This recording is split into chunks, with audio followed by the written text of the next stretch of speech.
hands. What are we doing? This guy. Go for it. This one's for Paul. Yeah. No. It's got to be a general question that all five can answer. We'll talk after. No questions? All right. Oh, well, all right. Where's your company going to be in 5 years from now? Oh, 5. Do we want to go? All right, so we'll start on the right side with college apps. Okay, great. So right now we're rolling out our beta in 2 weeks, so we're really excited about it. That's actually why we're here. In about a year, we want to actually start opening it up internationally because that's where a lot of the market is. In 5 years, we want to go B2C. So right now we're starting off initially as a white label because that's how you can quickly monetize. One contract equals 500 students, and then monetize that with lead generations and other things. But in 5 years, then we want to open it up to anyone. So, you know, a parent in Thailand or in India, or quite frankly, Broken Arrow, Oklahoma, where I grew up, can log in. All right, next. Let's not clap for each one, just let them go one by one. So today, glass is hot, wearable technology is on the cusp. People are talking about the iWatch. 3 different large venture firms, including Google Ventures, is investing at the seed stage for glass apps. I think 5 years from now, the entire market will be huge and changing, and we're going to be riding that crest, learning all along the way, being main players we hope 5 years from now. So I think we're just at the beginning and going to ride the wave at hopefully near the top. Thank you. Okay, so 5 years from now, Touchstone Watch Company will be making the audio watch. We'll be producing at least 50,000 units per year. That's only 10% of the ones that are the bad ones that are out there now. It's about 500,000. It's a very conservative estimate. And then we'll also have a social benefit. We're going to hire people who are blind or vision impaired to work in Touchstones. It's very much a part of our mission. And also, we're going to be working on a module that will be especially durable so that we can sell it in India, which has the largest blind population in the world. And our plan is to sell one and give one away. There you go. I would love to say that in 5 years, Macaw has set sort of a new industry standard for the way that we design and develop websites. We are first going to go after all of the sort of pros, the people who are really kind of at the top and really kind of understand the technologies behind both design and development. And after that, I would love to release a even more consumer-facing product that helps anyone who doesn't really understand design or technology to be able to deploy apps right through Macaw. Okay, point guard in 5 years. If somebody invents a teleporter, we're going to be out of business. I got to be honest with you, that's going to happen, and we will not exist. But if someone does not invent a teleporter, which is an option, what we'd like to do is buddy up with the airlines and provide the frequent flyer points ourselves, and then later supplant the whole frequent flyer process that's rigged against you, so that people can go to the places they want to go with the credits that they earn themselves and really travel as they want to. Awesome. Next question from the audience.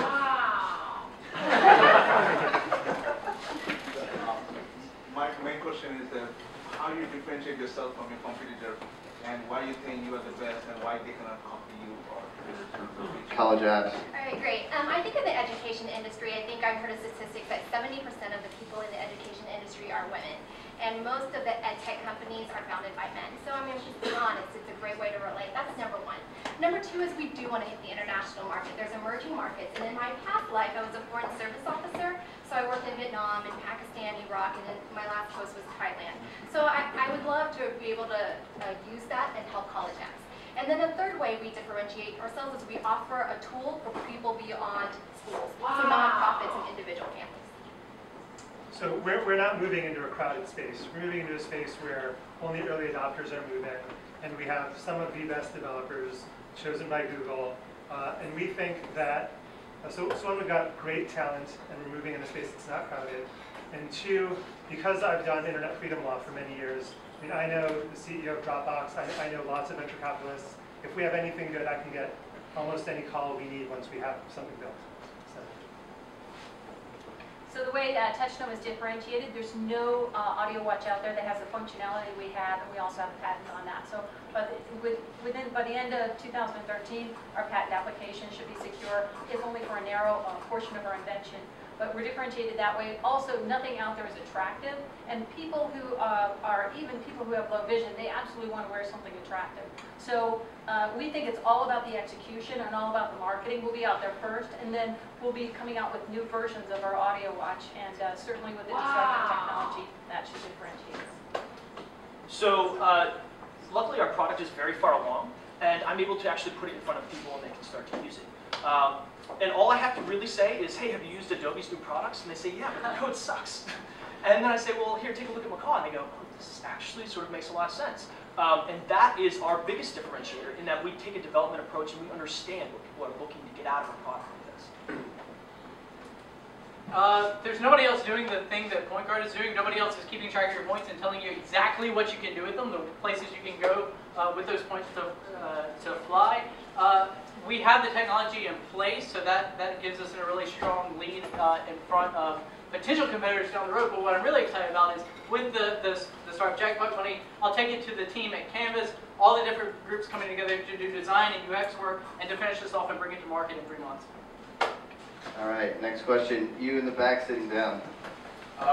So as a founder myself, I think we all have something that we're self-conscious about in terms of weaknesses in our business.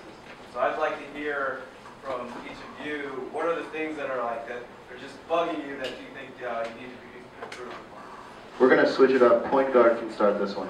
All right, the things that I view as weaknesses are that the airlines are both necessary in my business plan. Point Guard relies on the airlines frequent flyer points to be able to have a product at all, but airlines are also the enemy, because while they'll issue you frequent flyer points, they don't want you to use them. So they could try to play a cat and mouse game with us, but that's also against their best interest because they don't want to alienate their customers.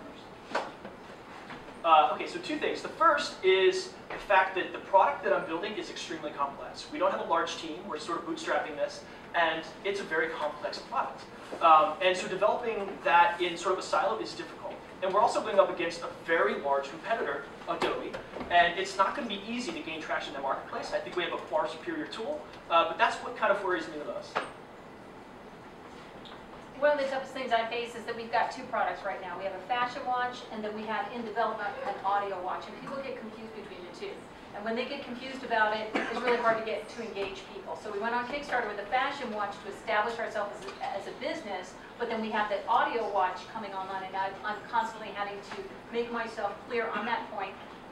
This watch is self-funded, this fashion watch with friends and family investment. None of the investment coming in is going to this fashion watch. All of the investment coming in will go to the audio watch. So I don't have that much business experience, and we're aiming high. We're aiming for a scalable business that hopefully will solve instant help in lots of different areas, but might only solve it in one. Either way, it's a scalable business. And when I read about what startup founders have to go through and talk to them, you know, Elon Musk has a quote that doing a startup is like eating glass and staring in the abyss of death. So I think there's a lot of things I'm afraid of at the moment. But I've done a small business. I have a law firm. I have really big clients. And so I can do the small business side. Scaling will be challenging. Right, you heard my pitch before where I told you that I had the ocean moment in my first startup, and that's normal. In my first startup, I was a sole proprietor, and you know, I know international, I know education, and so that's how I did the first one. But the second time around, something that can actually be scalable internationally, I don't like doing finances, so I made sure that I had another co-founder who loves that. She looks at TechCrunch. She told me how much invested in EdTech last year, $1.2 billion. She told me who invested. And then I have a technology person who really loves to develop technology. Thank you. All right, we're going to take one more audience question, and then we have a question for all of you. Who's got the best question? All right, you in the back kept your hand up confidently. Go for it. All right, so how much of your own skin is in the game so far? How much have you put in? Time, money? I mean, that's going to be very interesting for us to know. Thank you. College apps. So in my first one, it was a real-world MBA. So as much as a real-world MBA cost, that's how much I did. In this second one, we have already put in about $80,000 because we went to the largest annual college admissions conference in Denver, where we got our 2,000 limited beta users from Phoenix, DC, and Thailand. Development costs money, marketing costs money, you know, going to the lean startup machine a month ago here in DC costs money, Jackpot ticket costs money, you know, and that's how much it is. So we're an 8-day-old company, and we've gone through our finances. Antonio works in nonprofit. I spent many years as a nonprofit lawyer. Rather than, I went to Harvard Law School, didn't do the law firm route and save up tons of cash, did the nonprofit advocacy route. Spent the last 2 years with a law firm. But I'm I'm not sitting on a pile of cash either.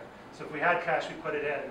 But Antonio's going to quit, and all of us are essentially rearranging what we're doing to make it possible. So we're putting skin in the game for sure.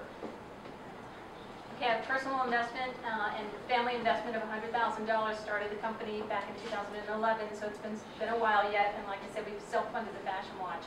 I have one investor who put in $20,000, and I have one investor post-Kickstarter that put in $10,000, so $130,000 has gone into the Touchstone Watch Company with all of the funds from Kickstarter, but that is dedicated solely to the fashion watch and producing that fashion watch, so that's where we are now. So I put a lot of time into Macaw. It started as a night and weekends project about 10 months ago or so. I left a very high-paying job at MIT 4 months ago to pursue it full-time, and so that's mostly the investment that I put in, is all of my time. Point Guard is totally bootstrapped. It is my agency working on it. Got no outside funding for it, and beyond Startup Jackpot, we're not looking for outside funding. It's a discrete enough app that is basically easy to produce technically, but as a service, it's all about the execution of it. Awesome. So before we ask the Startup Jackpot question, if everyone refreshes their browser on their phone, they're going to be able to just see the top 5, and you can start, rearranging your vote if you want to, based on the answers that you hear in the pitches. So our question for you are: we'd love for each one of you to kind of reiterate why you need the money, and specifically what you're going to use it on, as well as why, what milestone it's going to help to get you, or why it's meaningful. Why you think it'll work? 45 seconds. Yeah, we'll give you 45 seconds for this, and we'll wait a second or two for everyone to get their app out and reload it.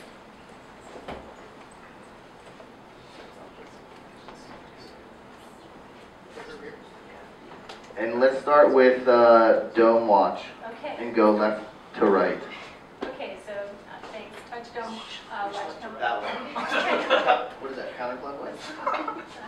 Okay, the Touchstone Watch Company exists, as you heard, to create something that's badly needed in the low vision community. We have 22.5 million people in the country who experience vision loss to the extent that it impacts their daily lives.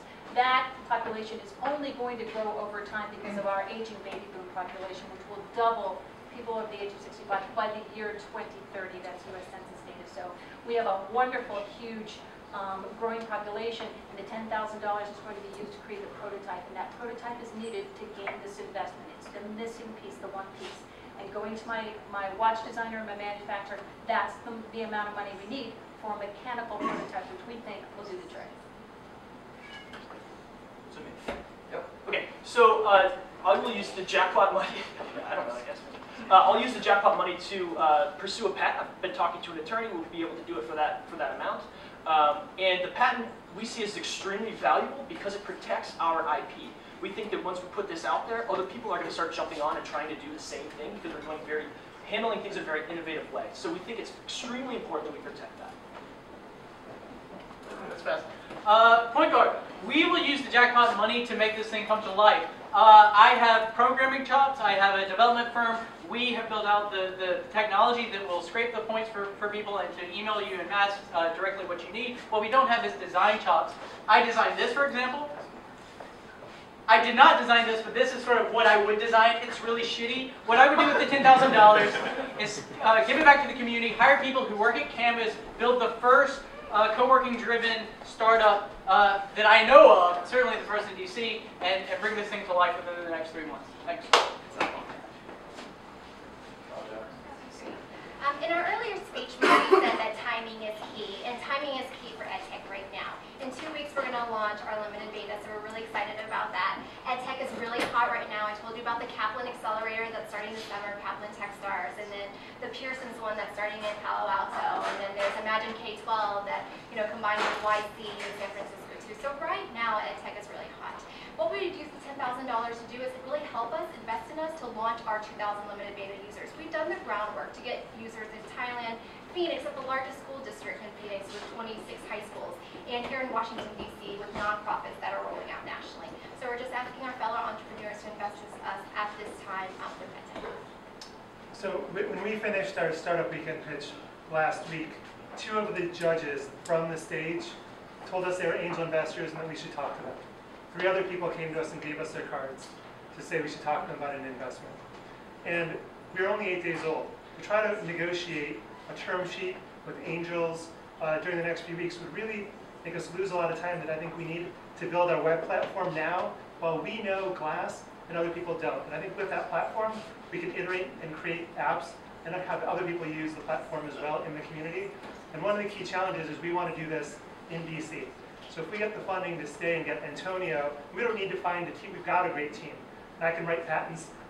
All we have to do is get Antonio working full time in a way that his wife won't kill me.